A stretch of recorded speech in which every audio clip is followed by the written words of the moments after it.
माझे मित्र संजय राऊत यांनी आता वारंवार उल्लेख केला, 20 वर्षानंतर राज ठाकरे आले. 20 वर्षानंतर मला खरं तर 20 वर्षानंतर सुटून आल्यासारखं वाटतंय. 20 वर्ष जेलमध्ये होते, आज पहिल्यांदा सुटून आलेले आहेत. आपण त्यांचं स्वागत करूया. एक आमदार आपल्या अधिकाराचा दुरुपयोग करून दुसऱ्या म्हणजे जनतेवरती दमदाटी करतोय, त्यांचं संरक्षण काढून घेण्याचा आदेश स्वतः संरक्षणात राहून करतोय. माझं तर मत आहे हा विषय गांभीर्याने निवडणूक आयोगाने घ्यायला पाहिजे आणि तत्काळ अध्यक्षांना निलंबित केलं पाहिजे. कारण अध्यक्ष हे कोणत्याही पक्षाचे नसतात, ते जनतेचं जे काही न्यायासन आहे विधिमंडळ त्याचे अध्यक्ष असतात आणि तिकडे निष्पक्षपातीपणाने कारभार करण्याची जबाबदारी त्यांची असते.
Hello hello hello.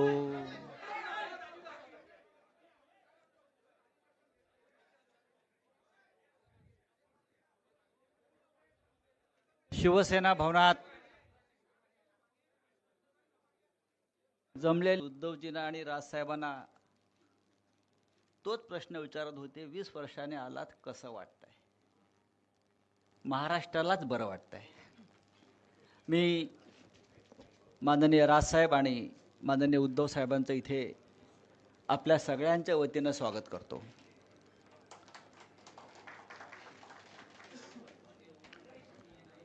राजसाहेब आणि उद्धव साहेब एकत्र येणं म्हणजे आजही हिंदू अनडिवायडेड फॅमिली काय आहे याचं चित्र आहे. हा जमाना सध्या उद्धवजी आणि राजसाहेब एकत्र आल्यापासून सगळं काही संयुक्त होत आहे. संयुक्त सभा, संयुक्त पत्रकार परिषदा, संयुक्त मुलाखत आणि संयुक्त वचननामा. आज शिवशक्ती म्हणजे महाराष्ट्रातल्या 3 प्रमुख पक्षांची जी आघाडी आहे, शिवसेना, महाराष्ट्र नवनिर्माण सेना आणि राष्ट्रवादी काँग्रेसचा संयुक्त वचननामा आज प्रकाशित होतो आहे, प्रसिद्ध होतो आहे. खरं म्हणजे आदित्य ठाकरे आणि अमित ठाकरे यांनी 2 दिवसापूर्वी या सभागृहामध्ये वचननाम्यावरती सविस्तर चर्चा करून लोकांना माहिती दिलेली आहे. पण आज त्याचं अधिकृतपणे प्रकाशन होईल हे निमित्त आहे.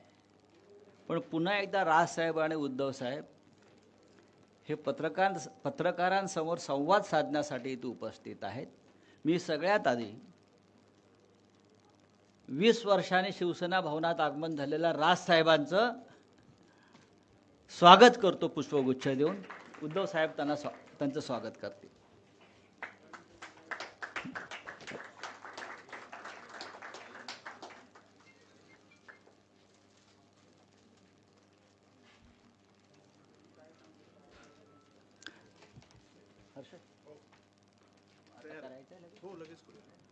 मी माननीय राजसाहेब आणि उद्धव साहेबांना विनंती करतो, त्यांनी संयुक्त वचननाम्याचं प्रकाशन करावं.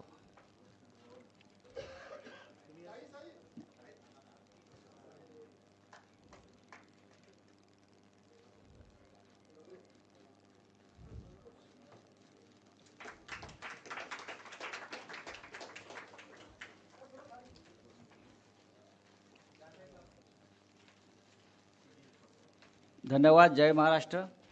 आता मला असं वाटतं की राजसाहेब राजसाहेब सुरुवातीला त्यांचं निवेदन करतील आणि त्यानंतर आपण उद्धवजींकडे माईक देऊ.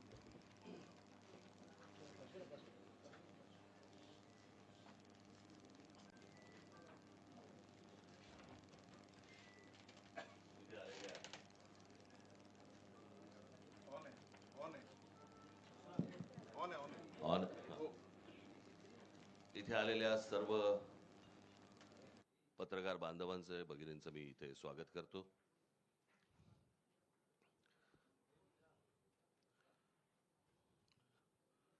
माझे मित्र संजय राऊत यांनी आता वारंवार उल्लेख केला 20 वर्षानंतर राज ठाकरे आले. 20 वर्षानंतर मला खरं तर 20 वर्षानंतर सुटून आल्यासारखं वाटतंय.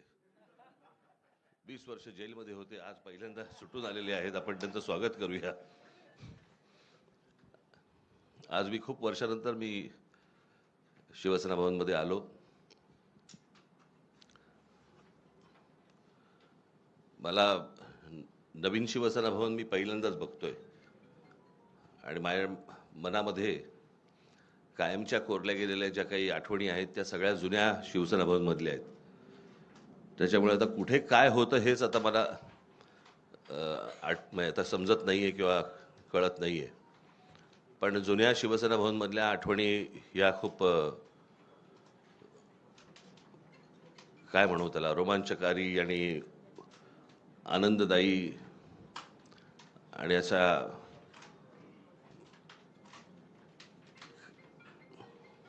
त्या आठवणींना म्हणजे मी तुमच्यावर जर बसलो मी तर इतक्या गोष्टी मला तुम्हाला सांगता येतील पूर्वीपासूनच्या. म्हणजे त्या 77 साली मला असं वाटतं शिवसेना भवन झालं आणि 77 सालीच त्यावेळेला ती जनता पक्षाचं सरकार आलं होतं आणि मग इथून तिकडे ती सभांची आटपल्यानंतर इथे शिवसेना भवनवरती दगडफेक झाली होती. त्यावेळेला काय काय झालं तेव्हापासूनच्या त्या सगळ्या जुन्या आठवणी आहेत. पण आता मी त्या आठवणीमध्ये रमत नाही. आज इथे शिवशक्तीचा आज शिवसेना, महाराष्ट्र नवनिर्माण सेना आणि राष्ट्रवादी काँग्रेस यांचा मिळून एक संयुक्त जाहीरनामा इथे प्रकाशित आज तुमच्यासमोर करत आहोत. मला असं वाटतं आदित्य ठाकरे आणि अमित ठाकरे यांनी त्या दिवशी या जाहीरनाम्यामध्ये, वचननाम्यामध्ये या काय गोष्टी आहेत हे मला असं वाटतं आपल्यासमोर त्या दिवशी सांगितलेल्या आहेतच. त्याच्यामुळे आता त्याच्यावरती परत किती चर्चा करायची हे मला असं वाटतं आपण त्या गोष्टींचा विचार करावा. या व्यतिरिक्त जर समजा आपल्याला काही इतर प्रश्न असतील, मला असं वाटतं सन्माननीय उद्धव ठाकरे आपल्याशी बोलतीलच, परंतु त्यानंतर जे काही आपल्या मनामध्ये काही प्रश्न असतील ज्याची उत्तरं आम्ही देऊ शकत असू तर आम्ही जरूर देऊ. तर आम्ही जरूर देऊ. धन्यवाद.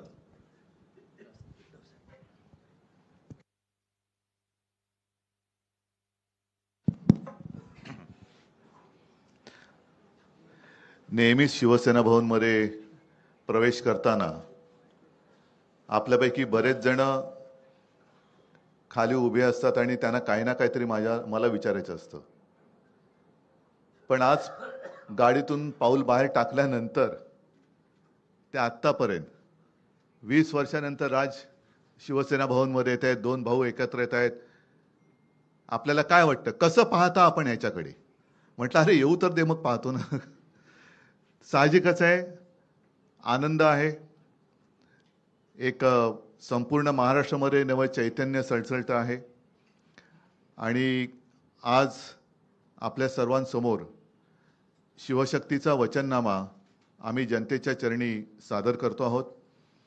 या शिवशक्तीमध्ये शिवसेना आहे, महाराष्ट्र नवनिर्माण सेना आहे, शरद पवार साहेबांचा पक्ष जो त्यांचाच ओरिजिनल आहे, राष्ट्रवादी आहे, त्यांच्याकडनं विद्याताई आलेल्या आहेत आणि त्यांचे सुद्धा प्रतिनिधी. म्हणजे असं नका विचारू की राष्ट्रवादीकडनं कोण आलेले आहे की नाही, आलेले आहेत. आणि हा वचननामा आपल्या माध्यमातून जनतेच्या चरणी सादर केलेला आहे. बोलण्यासारखं बरंच काही आहे. आपल्या प्रश्नातनं जसं राज म्हणाले तसं आम्ही उत्तर देऊच. पण एकूणच जी काही आता झुंडशाही, याला लोकशाही म्हणता येणार नाही. आपल्या देशातली लोकशाही संपून झुंडशाही सुरू झाले असंच आता वातावरण आहे. म्हणजे आम्ही त्यांची मतचोरी पकडली. मतचोरी पकडल्यानंतर हा तो लाईट जरा बंद कर. मतचोरी पकडल्यानंतर त्यांनी आता उमेदवारांची पळवापळवी सुरू केली. साम दाम दंड भेद म्हणजे एवढे निगरगट्टा आणि कोडगे राज्यकर्ते यापूर्वी महाराष्ट्राला तरी लाभलेले नव्हते. कल्याण डोंबिवली असो, ठाणे असो, बिनविरोध निवडणूक करून घेण्याची ही जी काय प्रक्रिया ते राबवत आहेत, हा लोकशाहीचा आणि जनतेचा अपमान आहे. काल परवापासून राहुल नार्वेकर, मी मुद्दामून नावानिशी बोलतो कारण विधानसभा अध्यक्ष हे विधानसभेत असतात, त्यांचा अधिकार हा सभागृहात असतो. सभागृहाच्या बाहेर ते राहुल नार्वेकर आहेत आणि तिथले आमदार आहेत. एक आमदार आपल्या अधिकाराचा दुरुपयोग करून दुसऱ्या म्हणजे जनतेवरती दमदाटी करतोय, त्यांचं संरक्षण काढून घेण्याचा आदेश स्वतः संरक्षणात राहून करतोय. माझं तर मत आहे हा विषय गांभीर्याने निवडणूक आयोगाने घ्यायला पाहिजे आणि तत्काळ अध्यक्षांना निलंबित केलं पाहिजे. कारण अध्यक्ष हे कोणत्याही पक्षाचे नसतात, ते जनतेचं जे काही न्यायासन आहे विधिमंडळ त्याचे अध्यक्ष असतात आणि तिकडे निष्पक्षपातीपणाने कारभार करण्याची जबाबदारी त्यांची असते. अध्यक्ष हे कोणत्याही पक्षाच्या प्रचाराला जाऊ शकत नाहीत किंवा त्यांनी जाता कामा नये असा एक अलिखित किंवा लिखित दंडक आहे. त्याला छेद देणारं उद्दाम वर्तन त्यांनी परवा केलेलं आहे आणि म्हणून त्यांना तत्काळ निलंबित केलं पाहिजे, त्यांच्यावरती गुन्हा दाखल झाला पाहिजे.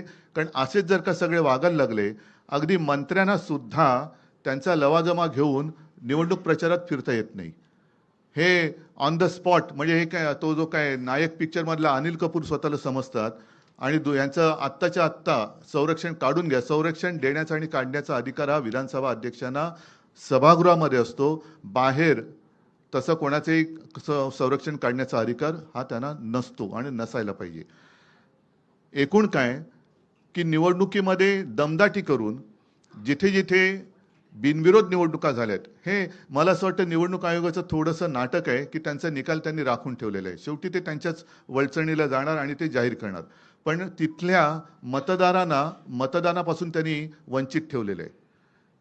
जे मतदार ज्यांना आपण जेनझी म्हणतो, पहिलं प्रथम मतदान करणार आहेत किंवा होते, त्यांचा मतदानाचा अधिकार तुम्ही नाकारलेला आहात आणि तिथल्या वॉर्डाची प्रक्रिया ही रद्द करून पुनर्प्रक्रिया करून जसं आता मध्ये नगर परिषदांचं झालं ना, निवडणुका परत घेतल्या, तसं परत तिथल्या वॉर्डाच्या निवडणुका निकाल नुसते थांबवून ठेवू नका, तर तिथली निवडणूक प्रक्रिया रद्द ठरवून तिथे पुनर्निवडणुका घेतल्या गेल्या पाहिजेत.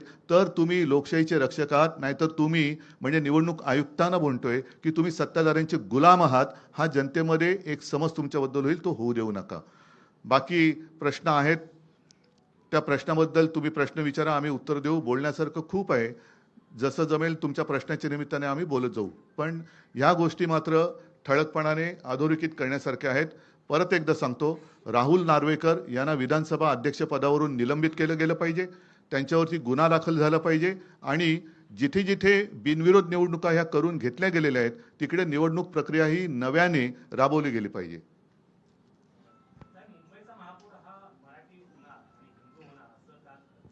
मला असं वाटतं की त्यांनी हा जो काही विचार सुरू केला, काल एक त्यांचा कुठला वरळीला डोम, तिथे सगळे डोमकावळे जमले होते आणि तिथे मी डोमकावळे एवढ्यासाठी म्हणालो, जे मराठी होणार हिंदू होणार म्हणतायत ते शिवसेनेतलेच बरेचसे गद्दार तिकडे गेले होते.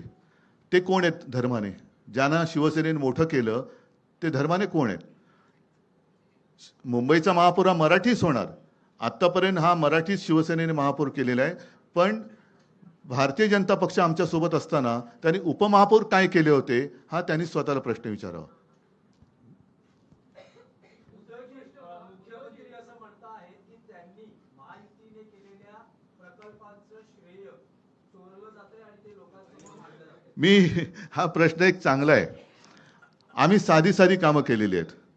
आम्ही मुंबईमध्ये 25 वर्ष खूपच साधी कामं केलेली आहेत आणि आम्ही ते होर्डिंगवरती दाखवतोय आता, होय हे आम्ही केलं. ह्याच्यामध्ये काय आहे की साधं कोस्टल रोडचं काम केलेलं आहे, साधं मध्यवैतरणा धरण बांधलेलं आहे, कोरोनामध्ये साधी साधी कामं केलेली आहेत.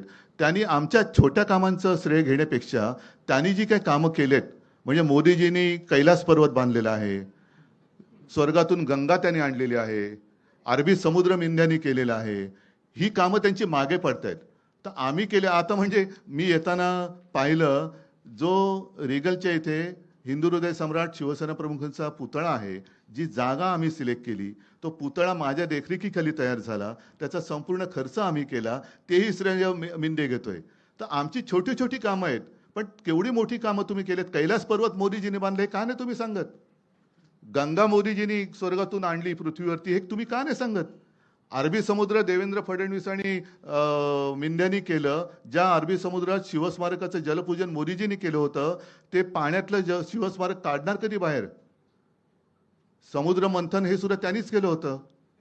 त्याच्यामुळे समुद्र मंथन करून ते शिवस्मारक त्यांनी बाहेर आणावं, जसं अमृत आणलं तसं. आमची छोट्या कामाची काय तुम्ही श्रेय घेताय? ज्या वेळेला मुंबईमध्ये देवेंद्र फडणवीस किंवा एकनाथ शिंदे मिंद्यांना कोणी ओळखत नव्हतं, तेव्हापासून कोस्टल रोडची प्लॅनिंग, त्याच्या आधी मिडल वैतरणा धरण, त्याच्यानंतर आम्ही हॉस्पिटल्स बांधलेली आहेत, अनेक सुविधा केलेल्या आहेत. ही छोटी छोटी कामं आहेत, त्यांनी केलेली मोठी कामं आहेत. परत एकदा सांगतो, मोदीजी कैलास पर्वत बांधलेला आहे, स्वर्गातून गंगा मोदीजीने आणली, अरबी समुद्र या मिंद्याने आणि गद्दारीने केलेलं आहे निर्माण, तर ते श्रेय त्यांनी घ्यायला पाहिजे. सगळे विरोधक ईव्हीएम बद्दल शंका घेत होतात, पण आता बिनविरोधचा जो काही धडाका लावलेला आहे, त्या संदर्भात सगळे विरोधक तुम्ही एकत्र येणार आहात का, किंवा काय कोर्टात जाऊन त्या संदर्भात? कोर्टात जाऊन काय होणार आहे? विश्वास ठेवायचा तरी कोणावर?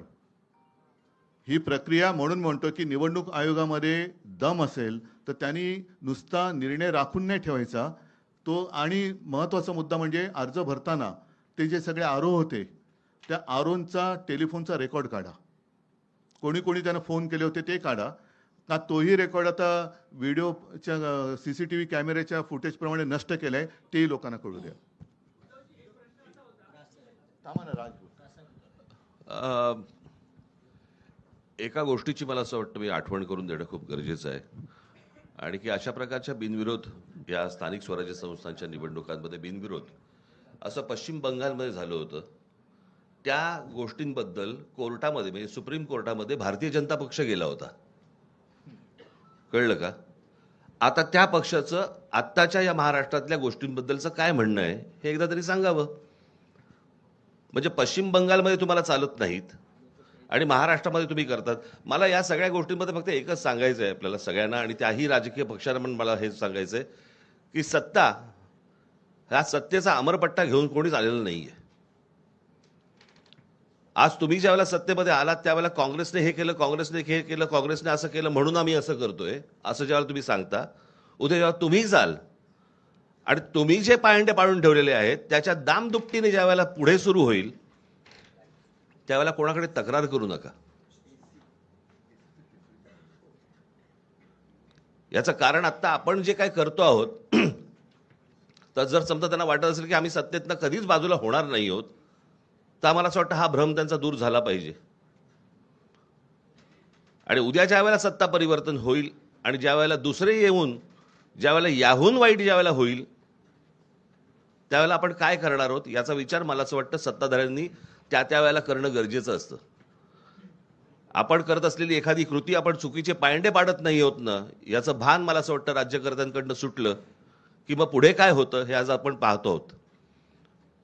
मला असं वाटतं जे राज्यामध्ये लोक आहेत त्यांनी या गोष्टींचा नीट विचार करणं आवश्यक आहे. आपण काय पसरवतोय, आपण काय टाकतोय या राज्यांमध्ये. मी गेले 10 वर्ष, अनेक वर्ष मी तुम्हाला सांगतोय की या महाराष्ट्राचं हे UP बिहार करतायत. उत्तर प्रदेश, बिहारमध्ये ज्या प्रकारचं राजकारण केलं जातंय त्या प्रकारचं राजकारण, महाराष्ट्र हा वेगळा सुसंस्कृत महाराष्ट्र आहे. मी नेहमी सांगतो की महाराष्ट्राने देशाला दिशा दाखवलेली आहे, आणि अशा परिस्थितीमध्ये महाराष्ट्राचं अशा प्रकारे वाटोळं करणं, महाराष्ट्रातल्या येणाऱ्या पुढच्या पिढ्यांचं वाटोळं करणं, महाराष्ट्रामध्ये जे येऊ इच्छितात राजकारणामध्ये त्यांची विचारसरणी बदलणं, हे मला असं वाटतं महाराष्ट्रासाठी आणि महाराष्ट्राच्या भवितव्यासाठी घातक आहे. ह्या सगळ्या गोष्टींचा विचार मला असं वाटतं राजकीय पक्षांनी करणं गरजेचं आहे. आज जर आपण ह्या गोष्टींना प्रोत्साहन दिलं तर पुढे आपल्या वाट्याला काय येणार आहे हे फक्त ओळखून घ्यावं.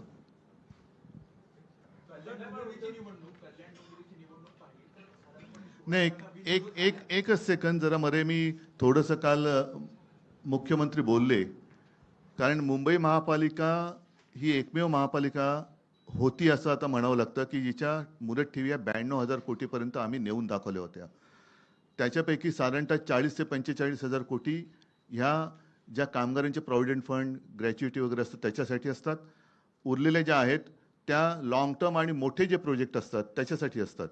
आणि त्याच पैशातून मुंबईसाठी कोस्टल रोड हा आपण बांधून करून दाखवलेला आहे, टोलमुक्त. यांचे गल्लीबोळ केली तरी यांचे हे टोल लावतात. नितीन गडकरींचा मुंबई गोवा रस्ता अजून होतोय, 200 वर्ष त्याला खड्डे पडणार नाही, पण 200 वर्षात तो होणार की नाही अजून माहिती नाहीये. पण त्यांनी जे काल उद्गार काढले मुख्यमंत्र्यांनी हे खरं अशोभनीय आहेत. ठेवी या काही चाटायला नसतात. मला त्यांना सांगायचं तुमचं अगदी 100% बरोबर आहे. ठेवी ह्या चाटायला नसतात, पण त्याचप्रमाणे त्या कॉन्ट्रॅक्टरचे बूट चाटून त्यांना वाटायला नसतात. त्यांनी पूर्णपणे संपूर्ण विल्हेवाट लावण्याचं ठरवलेलं आहे. साधारणतः एक जमा खर्च याचं एक तारतम्य ठेवून ताळमेळ घातला जातो आणि जो खर्च केला जातो आपल्याकडे सर्व जे काही सोर्सेस आहेत त्यातनं पैसा किती जमा होणार आहे, पुढच्या काही वर्षात किती येणार आहे आणि त्यानुसार प्रोजेक्ट हे आखले जातात, ठरवले जातात. आज जर माझ्या माहितीप्रमाणे 15,000 कोटी हे साधारणतः खर्चासाठी बजेट महापालिकेचं आहे. त्याच्या समोर साधारणतः 3 लाख कोटींचं देणं कॉन्ट्रॅक्टरना त्यांनी करून ठेवलेलं आहे. म्हणजे हा 3 लाख कोटीचा घोटाळा या लोकांनी केलेला आहे. आणि जर मला मिळालेली माहिती चुकीची असेल तर आनंद आहे, पण 3 लाख कोटी त्यांना देणीसाठी पैसे जे दिले ॲडव्हान्स मोबिलायझेशन, त्यातून किकबॅक घेऊन हा पैसा वाटप पैसे हे निवडणुकीला वापरतात. ही माझ्याकडे आलेली माहिती आहे. 3 लाख कोटीचा घोटाळा या खोकासुराने केलेला आहे. मेरा सवाल आपसे है, कल मुख्यमंत्री जी ने कहा है कि आप लगातार कह रहे कि अगला मेयर जो है मराठी होगा, लेकिन मुख्यमंत्री लगातार कह रहे कि हिंदू होगा और वो मराठी होगा. तो आपको लग रहा है कि हिंदू और मराठी इन दो शब्दों के जरिए जो है एक डिवीजन क्रिएट करने का प्रयास किया जा रहा है? एक दूसरा, मी तुम्हाला अजून एक प्रश्न विचारतो. मला असं वाटतं की आपण थोडासा इतिहास माहिती नसेल तर सांगतो. पेशव्यांच्या काळामध्ये मला असं वाटतं 3 संस्थानं उभी राहिली. त्यातलं एक गुजरातचं मधलं गायकवाडांचं, शिंदेंचं म्हणजे सिंधिया ज्यांना म्हणतो आपण ते, आणि तिसरं होळकरांचं. बरोबर. जे साम्राज्य उभं राहिलं ते बडोद्याचं साम्राज्य उभं राहिलं, जे मराठेशाहीचं साम्राज्य आहे. बरोबर. मग त्या बडोद्यामध्ये सगळे मेयर गुजराती का होता? तो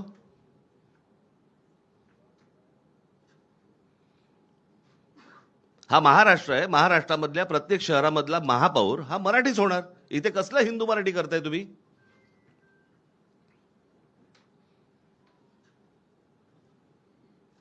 आणि मला मी त्या दिवशी म्हटलं नाही का तुम्हाला की आम्ही हिंदू आहोत, हिंदी नाही आहोत. तुम्हाला महाराष्ट्रातल्या या शहरांमध्ये मराठीचा मान हा तुम्हाला राखलाच पाहिजे.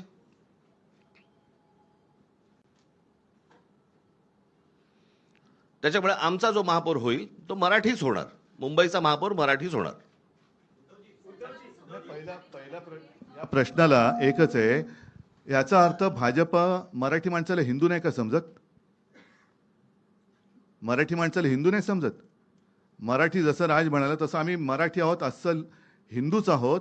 आणि अगदी संयुक्त महाराष्ट्रापासून जो मुंबईसाठी लढा दिला गेला त्याच्यामध्ये आत्ताचा भाजप किंवा तेव्हाचा जनसंघ हा कुठे होता? हा कधी मराठी माणसांच्या आणि हिंदूंच्या बाजूने उभा राहिलाय? उद्धव सर बोले. एक मिनिट.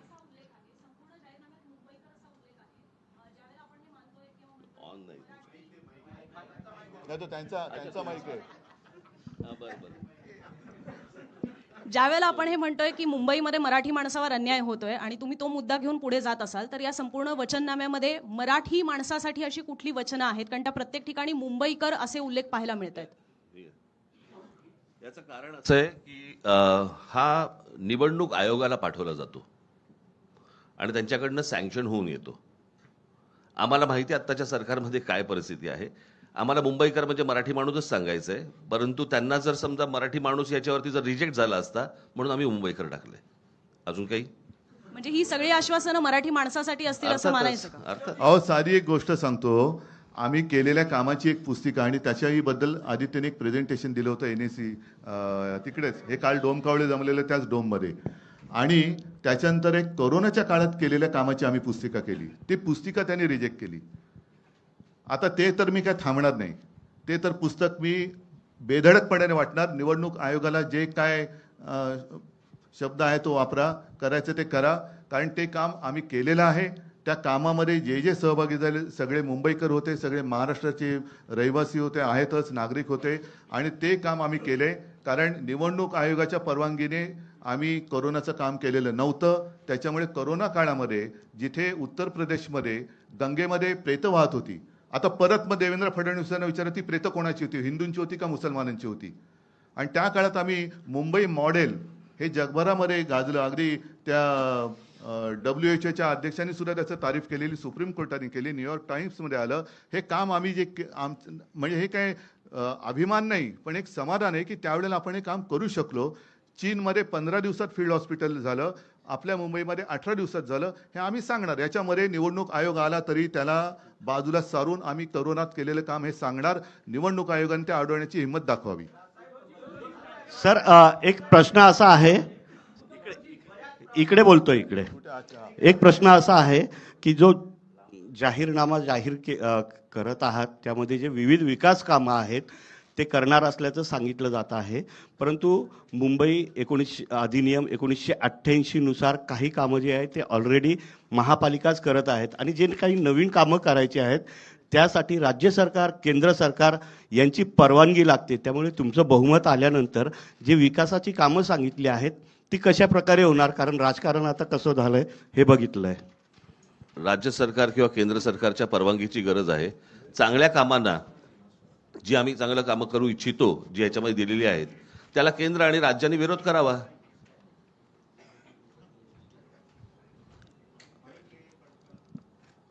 समजलं का की इकडे तिकडे बघत होतस तू?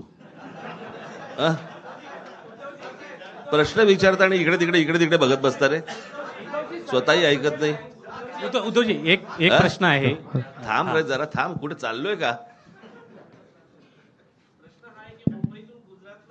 अरे एक मिनिट, त्याला तुला मी काय बोललो हे समजलं का? हा हा.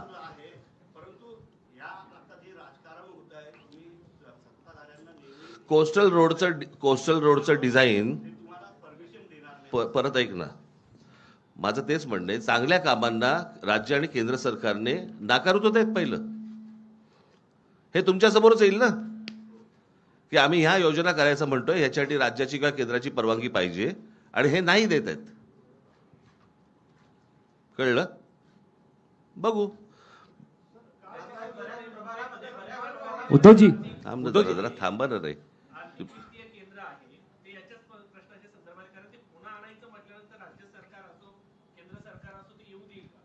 त्यांना आडू तर दे. तेच तर राज म्हणाले ना, त्यांना आडू तर द्या. म्हणजे त्यांचं जे काही ढोंग आहे ना ते बाहेर पडेल. जसं एक मुद्दा किंवा दोन गोष्टी आहेत ज्याच्याबद्दल मी मुख्यमंत्री असताना गो अहेड दिला होता, ते म्हणजे मराठी रंगभूमीचं दालन ते यांनी रद्द केलं बिर्ला तिकडे चौपाटीला, आणि ते हे बिल्डरच्या घशात घातलं. वरळी दुग्ध डेअरी आहे, तिथल्या सगळ्या कामगारांचं नीट तिथेच पुनर्वसन करून तिथे आपण जागतिक दर्जाचं पर्यटन केंद्र करणार होतो, ते आता यांनी रद्द करून तेही बिल्डरच्या घशात घालतायत.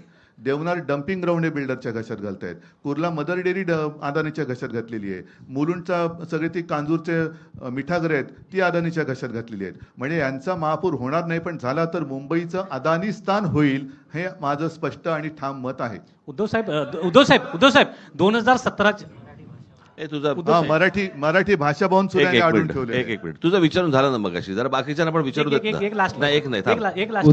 उद्धवजी सरकार लाडक्या बहिणीसाठी 1,500 रुपये देत आहे, मात्र आपल्या वचननाम्यामध्ये सुद्धा घरकाम करणाऱ्या महिलांसाठी तुमचा विरोध आहे का? नाही, 1,500 रुपये असं तुम्ही म्हणत आहात, मात्र महिलांसाठी आता हे जो निधी दिला जात आहे त्याऐवजी त्यांना घरकाम द्या किंवा त्यांना जे असेल काम द्या असं सुद्धा ते म्हणत आहे.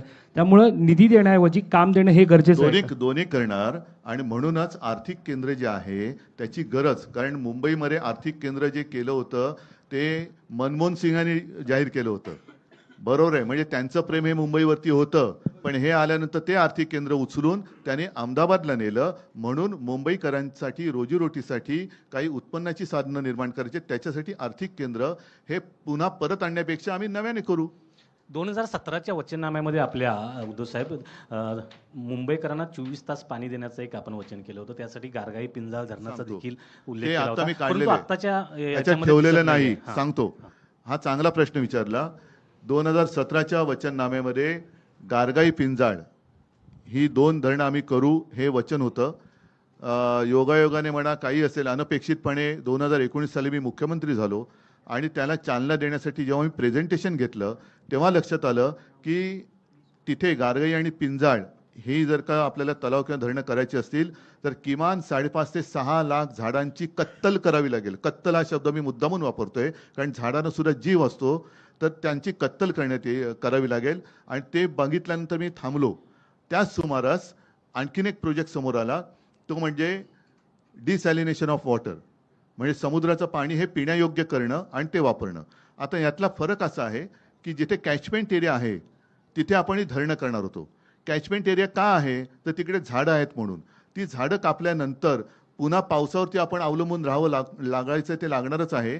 तो होणारा खर्च, तिथून इथे पाणी आणण्याचा खर्च, त्यापेक्षा समुद्राचं पाणी आपल्याला पावसावरती अवलंबून राहावं लागणार नाही.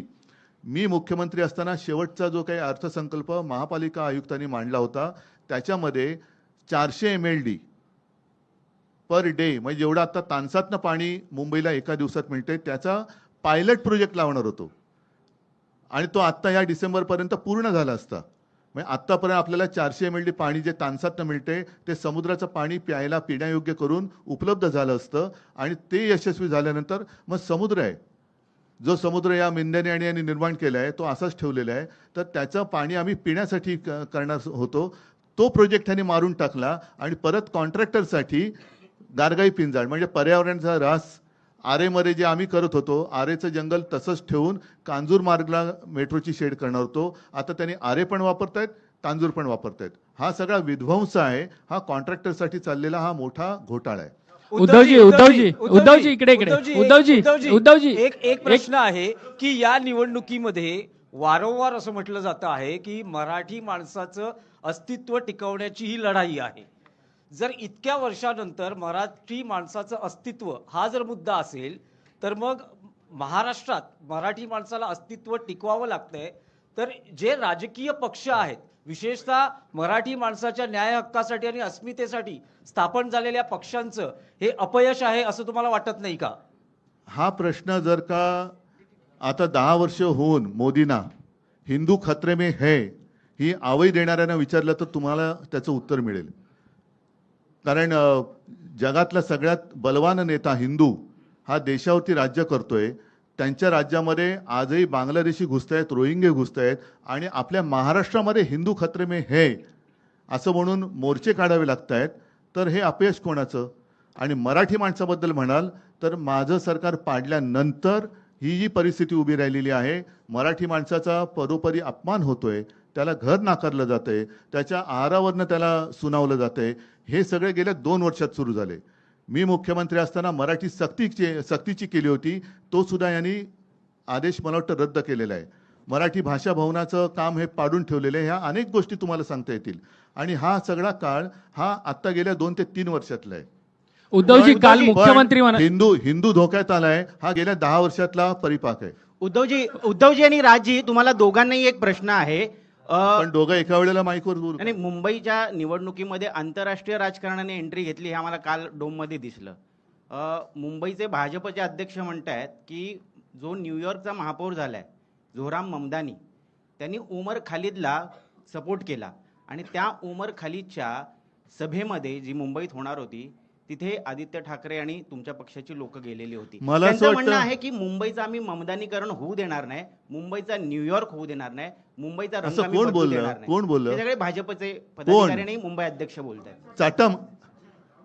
चाटम नाही काय मला ऐकायला नाही आलं. माईक घ्या ना जरा. चाटम. उद्धवजी मुंबईची निवडणूक आली की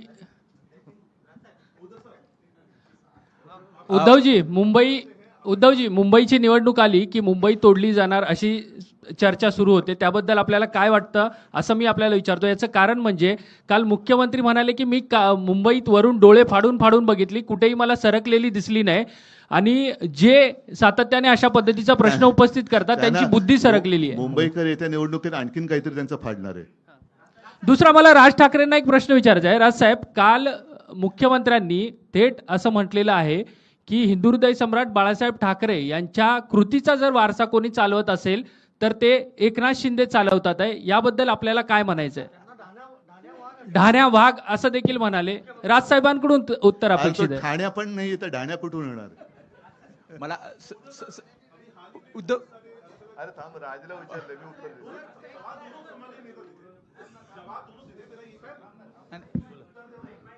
सर सवाल ये है कि कई सारे अभी हाल ही आम्ही उत्तर द्यायची नाही, तुम्ही प्रश्न विचारत राहा. तुझं झाला, तू विचार. काय झालं? हा बोल. धान्या वाघ जे म्हटलं, मी हसलो नाही का?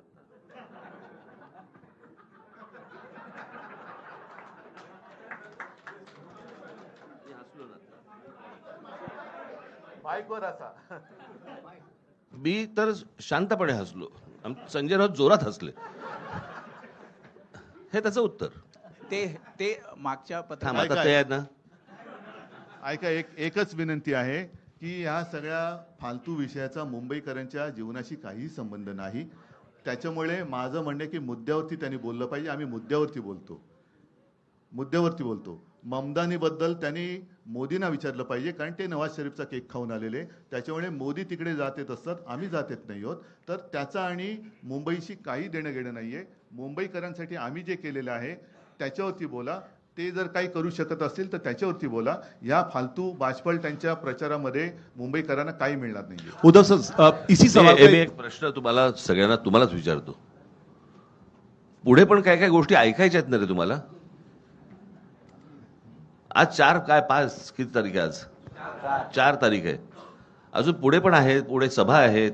सभांमधनं पण तुम्हाला अनेक गोष्टी ऐकायला मिळणार आहेत. एकाच पत्रकार परिषदेमध्ये सगळेच जर प्रश्न तुम्ही विचारायला लागलात, कशासाठी करताय ते? आज त्या वचननाम्याचं मला असं वाटतं आज जाहीर करणं होतं, तेवढ्यापुरता तो विषय ठेवा. बाकीच्या अनेक प्रश्नांची उत्तरं तुम्हाला मला असं वाटतं सभांमधनं मिळतील. ठीक आहे? धन्यवाद. जय हिंद, जय महाराष्ट्र.